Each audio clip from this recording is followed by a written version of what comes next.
brought some plants just to show you some wheat. Not that you've seen enough already. Can't say that. The background to the trial is that there's a lot of work showing, or the yen work showing, that we're trying to get early biomass. So what we've tried to do here is look at a couple of products, or 3 products, placed, broadcasted, to see if it makes a difference to early biomass. And the field that it's on has had a variable seed rate, however all the monitoring has been done on a consistent seed rate through the middle of the field. The products that were used is TSP, everyone's familiar, triple superphosphate, standard phosphate, broadcast and placed with a drill, kieserite, magnesium sulfate, placed and broadcast, and then polysulfate, placed and broadcast. So you've got straight phosphate, magnesium and sulfur, magnesium, sulfur, calcium, potash, to have a look and see what's going on. At this point, we got told off earlier for not introducing ourselves. Richard? Sorry, I forgot about that already. Richard Ling. So for those that aren't aware, I am going to be the new DIS monitor farmer. Yeah, 25th of June, if you're all available, come along. I'm sure if you haven't booked on already. It's a morning session. And back over to Ian. I'm Ian Robertson. I work for Sustainable Soil Management, which are independent soil analysis and nutritional advice. So I've been working with Brian for 6 years maybe, or something like that. I don't know. Yeah, something like that. And what we're really trying to do is drive nutrition availability within the soil. So what our aim is. So that's how it's been laid out. What we've seen, I think it's in the pack, is we've seen some interesting differences with tiller production. The monitoring was done pre-Christmas, and there has been an improvement in tillers. I'm going to get to that sheet. Sorry, can you just say, when was the fertiliser applied, please? When it was drilled. When it was drilled? All drilled, sorry, yeah. All autumn based, yeah. Autumn based. It was either broadcast and drilled through, or it was put down with the drill, with one of Brian's, which one was it? The DTS. Strip drill. So what we're trying to look at is, will these varying nutrients make a difference either put on the surface or actually put under the seed on the soil. The soils have an index of 2P, I think. Yeah. It's pretty consistent.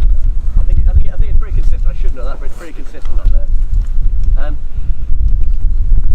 What was noticeable is the guys on the farm could see a visual difference in the autumn.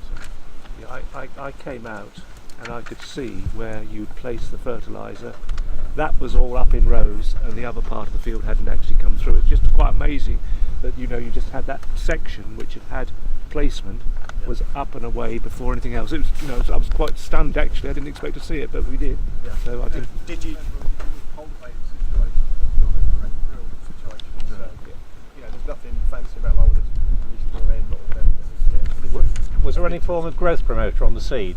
Pardon? Any growth promoter on the seed? No. However, if you go up there now and have a look, it's pretty impossible to see a difference. Yeah, it is. Well, I challenge you can go up later on. I'll challenge you to see what you can see. And I walked up there and pulled some plants, but the key is that we were seeing early biomass. Now, what we're finding is more and more people chasing blackgrass are drilling later and later. As we drill later and later, soil temperatures tend to go down, microbial activity goes down, so therefore nutrition availability by rights will go down. So that's the kind of theory behind it. Can we get stuff underneath it to help us as we're chasing blackgrass or drilling later? The results are being taken through the combine. However, the only figures I can work on is what was done as a tiller count pre-Christmas. And what we're basically seeing is that the untreated had 540 tillers per metre square, which is a 10-tonne crop of wheat, if you take the average all the way through. TSP broadcast had 543, so let's say no difference. TSP place took it up to 577, that's a 33% increase. Oh, sorry, 33 tillers more. 33 tillers. 33 tillers, not percent, that's really bloody brilliant. We'd all be doing it. 33 tillers more. Kieserite broadcast gave us 569 against placed at 559. So no real difference, and I'll come on to that in a minute. Polysulfate broadcast 529 and placed 565. And so the broadcast actually reduced it, but the placement increased it. So one of the reasons for that is it's partly due to product type. So if you take triple superphosphate, it can be very, very mobile in the soil, so sticking it in the rhizosphere is a really good idea. Does everybody understand when Ian talks about rhizosphere, what that means? Yeah? Fruit zone. Yeah, the magic triangle. Yeah. Magic triangle, best thing in the world. That's what you guys should be farming. Yeah. Magic triangle, everywhere. Stick it down into there, the roots will go through it. Phosphate moves, or does phosphate move through the soil? No. No? Not very mobile. I think it's about 2 mil a year or something like that. It's hardly at all. So let's get the catch line is phosphate, roots to phosphate rather than phosphate to roots. So let's stick it where the roots are going to grow through and pick it up. Kieserite is magnesium sulfate is highly water soluble, so that will move. So we're not seeing any benefit from place to broadcast. Polysulfate, polyhalite, has a degradation curve about 60 days, so it takes quite a long time to break down. So where we placed it, we've seen the roots get to it, have a bigger benefit than if it was on the surface going to get to the roots. It didn't break down in time to get to there. That, I'm hoping the polysulfate will have more of a benefit later in the year, which is great news. However, this is trying to show us early biomass. So at this point, you'd probably say that the place polysulfate is doing really well for us, as is the TSP.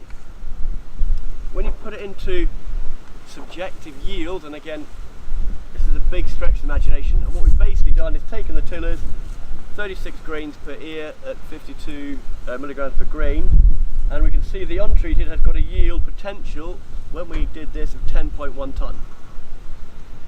TSP 10.16, TSP place 10.8, significantly more. Kieserite broadcast 10.6, Kieserite place 10.4, polysulfate 9.9, and placed 10.5. So all the placements have increased it. However, when you look at the return on investment, the TSP broadcast has given you a negative 45. Because although it's increased it slightly, it's actually, it's cost you £54 to do that. Good idea, bad idea, probably not. TSP placed has given you a positive of 59. That's working at grain at 150 quid a tonne, so there's lots of variables. Kieserite broadcast 10.6 tonne has given us a positive £42 a hectare. Placed has given us a positive of 23.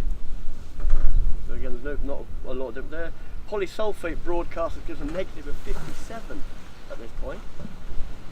And when it's been placed, it's given us a positive of 51. Have you looked at what it would do if you just increased the seed rate? That would be a very small extra cost, wouldn't it? Yeah. Again, no. This is purely black and white. Seed rates for other people to talk about, but on this it's purely set seed rate. What is nutrition doing? Will it do anything for us? But this is assuming that all those tillers are going to produce the same yield. Yeah, absolutely. That's what I say. That's why it's purely projection. It's not. Don't hang your hat on this at all. No. It's just trying to give us an idea of what that could be doing. They're all getting taken to combine anyway, so we will have some data. But stand here working on the figures I've got. We're just trying to extrapolate a little bit of what the potential at this moment in time, if you kept all those tillers, you would get to. Yeah. And we know, in theory, a bit scary. You'd be, the AHDB thing would be dropping 40% then. Yeah. So we're at 6 tonnes. We're lucky, Nick. We're rattling through that with the combine. We're trying to entice you to come back in results meeting, so you give you part of the information. Right, it's 6 tonne. So I think the challenge for us as farmers really is the message broadcasting not financially sort of going to get us too far. So how do we as farmers go forward and get our TSP back to, I don't have a drill that can place fertiliser.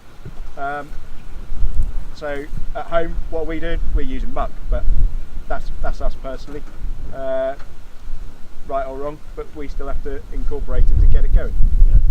Yeah. We all have to work out our different ways for our own soils. Our own farms are very different. We need to understand exactly where we are. Every product's different, and each farm will need a different product. Yeah, and I think the encouraging thing is putting something underneath the seed, free nutrition, if I want to call it a better word, Keysight, TSP or whatever below that seed has at the early point made a difference to the point that it was visual. If you start seeing things visually, you should get excited. Because that's big difference. If you can't see it visually, don't get upset. Go and then monitor it a bit closer and see if there's a benefit. The guys will take it through the combine, so it'll be quite interesting to see what does happen. However, and it is a massive however, just because you create biomass in the winter does not mean you will get yield in the summer. Because early biomass still needs to have nutrition to take that early biomass through its peak demand to take it to harvest. This bit everyone forgets. They kind of do nutritional trials at the beginning and walk away and go, why didn't I see a benefit? Well, you created more biomass, therefore you must feed it more. Yeah. And Also, I was going to ask, is there an impact if you boost early crop biomass in terms of could there be a benefit in reducing your herbicide application? very, very brave. Sorry, could you repeat the question, please? And it goes back to the concept we had earlier on. If you put nutrition into the magic triangle again, to your wheat crop, you're going to grow that wheat crop, you're going to get a bigger solar panel, you will make a stronger competing plant against whatever else is in there. The second part is, if you put the rhizosphere to the wheat crop, you're feeding the wheat crop. If you broadcast a sprinkle on the surface, you're feeding anything that's in between your rows. So Ian, is there an opportunity there then to, if you're placing it, sorry, and I don't know whether you said that, but could I reduce it, halve it? Yeah. Because if it's not going to move more than 2 mil, Yeah. why don't I just halve my TSP rate and put it right next to it? 100%. And then that gives you a bit more flexibility with your drills, because some of them would have a smaller hopper for fertiliser. Yeah, absolutely. I think Brian's got Ian's got a slide of peak demand of what crops. What the requirements are, that if you take that, if you take growth stage 14, that's what we can get a hands on the crop, it had a peak demand requirement of 5.76 kilos of P2O5 in the crop. Call it 6 kilos, that's been generous. 6 kilos of phosphate in that crop, not in the soil, but actually in that green plant material. Technical term, that's square root of bugger all, isn't it? So if we can put a small amount down, this is why some people are saying, look, using primary P or small starter fertilizer to stimulate that plant, get the sail up, get a massive root system. None of you guys, or correct me if I'm wrong, will be short of phosphate. What you'll be short of is functional phosphate, or available phosphate, cyclic, all sorts of different words for it. And that's the point that we need to be looking at now, because we need to be going and farming for 15, 20 years' time, when there'll be even more legislation about what we can and can't do. However, all your soils will have plenty of phosphate in them, and if we increase the microbial activity, soil structure, root access, you will have enough phosphate in the autumn to get to your, call it 6 kilos again. Should have, easily. Paul Withers did a paper on legacy phosphate. You've all read it, really exciting weekend read. Basically showing that we have applied more phosphate to our soil since the war than we have removed. So why have some people's indices just flatlined? Surely going up, shouldn't they? But we've decreased our microbial activity, we've increased the guys that decreased the guys that help us, therefore our phosphate isn't cycling as well as doing it. We're drilling later. You go below 10 degrees, your salt phosphate drops as a log. It just is not readily available. So we're drilling later because we're chasing blackgrass, but at the same time we're in hindering our poor little wheat plant. So why don't we stick something underneath it to try and give it a bit of kickback? Tell me, are you relating the biomass to soil moisture deficit? There's obviously a very large biomass in the spring, and then we go into a 5-6 inch moisture deficit. Is that likely to deliver as good a crop then? Stands you in better stead, as from a farmer's angle. The larger biomass you can have through the winter and into spring, at the end of the day that crop will drop the tillers and drop the tillers. Yeah. But if you don't have the crop there in the first place, you're in an even worse situation. So what are you better with? Larger biomass. I come from varied soil types. I see it nearly every year, regardless of the last 2 years of rainfall we've had. And this, I've also seen TSP going on the fields, and I was like, where's this benefit? It's not there. We've got to be mindful. If you take some of the black land near me in Peterborough, they were moving far too much of that black land, mineralising lots of nitrogen, and they had massive biomasses going into winter, never yielded. Because all the nitrogen, it was a single mineralisation of nitrogen, was growing a flipping great big sail and not putting any roots in there. So what happened then, what we turned some of these farms, we totally dampened the cultivations, less mineralisation, we've got a smaller biomass going in, but we're getting a bigger yield. That's where Because we're getting shoot to root. But it's understanding the context. Yeah, it's so every soil is different. This is the point. We're not here with the answers of blueprints. There is no blueprint for everybody. You guys are all doing different things. You've got access to different drills, different fertiliser systems, etc., etc., etc. The slide I use a lot when I do presentations is soil is your biggest asset. Yeah. Poppycock. It's not. You are the biggest asset. How you manage your soil is how you make yields work. Because you can believe that you can go to grade 1 soil, and I'll take you up to some of the soils of Boston, they're really struggling. I'll take you to the Welsh Hills and they're growing 10 tonne of dry matter. But people would think the Welsh Hills are rubbish soil. It's understanding what that soil will do and how to manage it. And that's where I believe it's all about your own noodle. You can do as much data as you want.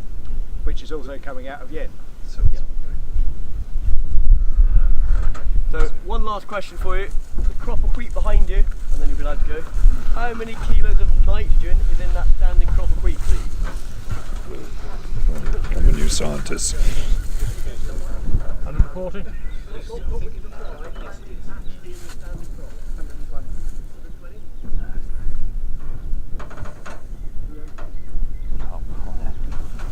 I said 140. Sorry, the field or the hectare? 450 450. kilos of N. What was applied? 220? Yeah. 220 applied 4. So there's 220 kilos that come from where? Soil. Atmosphere. We're doing what we're going to have to do already really, really well. Soil is delivering an awful lot more than we think it is. If you take some of the massive biomass you'll see on some of the black lands, they've got 600-700 kilos of nitrogen in it. We've only applied 120. So the point of raising that is that there's an awful lot in a crop that we forget is actually in there. Potash in there, there's about, where do I figure this? About 580 kilos of K2O. So that's what I said earlier about this, all the work we do in the autumn doesn't matter a jot if we haven't got that nitrogen to feed that biomass and that K to take that biomass into yield. That's where the more we understand or know about our soils, the more we can drive the yield potential rather than just thinking it coming out of the bag the whole time. Yeah? Any questions? Have you looked at microbes, applying microbes rather than the nutrients into the block? Not on this work, but there's quite a lot of work going on to that, Yeah. looking at that, which again as there is with companion cropping, delivering some N and things like that, which again is massively exciting because we're just driving the soil biota. Are you doing any of that, Phil, up at Loddington? We have done in the past, we're not at the moment. Again, where we should be going, my oversimplistic view is if I can get the physics and chemistry right, quite a lot of my biology will come in, I'm not saying instantly, but if we get the physics and chemistry right, we're doing an awful lot more to get the microbial activity going. It's just getting the level in that triangle. Yeah, that's it. There's magic, that's what it's all about. Get that magic triangle, if you really take you back to college days, that magic triangle should be 45% mineral, 5% organic matter, 25% air, 25% water. And you've got to remember adding microbes and bacteria to the soil, that's a lot more, you've got to use a lot more of that asset you're talking, because that isn't just a 220 on an end plan 3 times put on, there's a lot more to it. Yeah. You've got to make sure it's alive when it goes on. Well, there's lots of stuff live goes on, but the key part though, take that soil, 25% air, 25% water, your soil is 50% empty. It's not soil. Not soil, it's air and water. If we haven't got that bit right, forget microbes, well forget farming, go home. Don't, we can be religion if we want. But if you get that right, these guys, the air, the microbes work for you. And as an industry, we've forgotten that. All we've been chasing is chemistry and physics. Yeah. Anyone come to cereals next week? We've got loads of lovely machines. It's a great day out. Forget it. The squash on soil. Yeah, a bit harsh. Machines are important. However, machines do not structure soil. They destructure it, allowing you to put a plant in there to hold and structure soil. Quite simplistic. Put the fertiliser under it. Sorry? Yeah. We've got to buy that drill. Yeah. Look at that big red one. But you don't always have to. sometimes take it back to basics a little bit. You know, that's why we're applying manures. I don't want to have to go and spend several thousand pounds on a brand new drill. Not for a few years anyway. Can you see us coating some of our seeds with more of that in the future? I mean, there already are nutrients that can be a part of it. That way it avoids having Definitely seed going to hoppers. If you look at all the sugar beet you grow, Yeah. you know, look at what that's been primed, coated. There's so much going on in that seed. Yeah. You know, we should, and I think we will be. We're looking at the nutritional coatings. We will see biological coatings coming out in time. Definitely. It's already possible. It's just the guys that are doing the seed Price, processing. yeah, the price. Yeah, but the price and also the difficult thing with microbe is making it biostatic. Yeah. How do you stabilise it? And that's the tricky thing. And that's what they're all, there's a massive biological race on at the minute to end up with good biostatic microbes. And the biggest problem for all of them is not all our farms are the same, which brings us back round. That's brilliant.